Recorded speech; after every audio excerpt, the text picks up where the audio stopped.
The deadline for all K-12 school districts in Oregon to establish cell phone ban policies is 2 days away. Educators we spoke with say when those policies go into effect, it will be a boon for students. Governor Tina Kotek signed an executive order in July requiring all Oregon public school students to have their cell phones put away from the ring of the first bell of the day to the last one in the afternoon.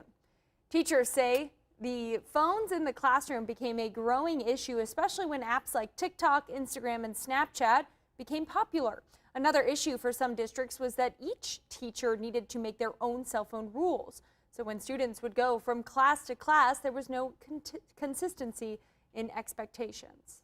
There was a continuous distraction, and then I had a lot of students who started playing video games while I was teaching, and so I saw a huge disruption in them even engaging in my content regardless of what I was doing, and so it really impacted their learning, and then it started to impact and influence students around them because especially if they're playing a game or on TikTok, they're looking at, oh, look at what person next to me is looking at and not even focusing on what I was doing.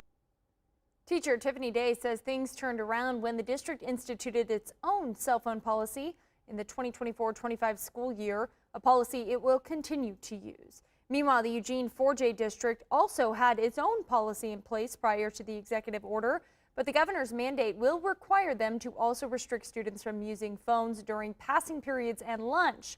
Districts say they hope this change will lead to more social interactions between students.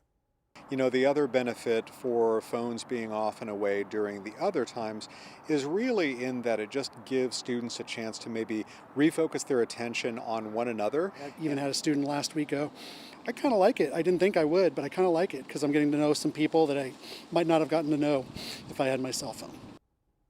Some questions remain for districts, even though those policies are due by Friday, including exactly what methods will work best for phone storage during restricted times. If you have questions about your school's policy, reach out to the appropriate district.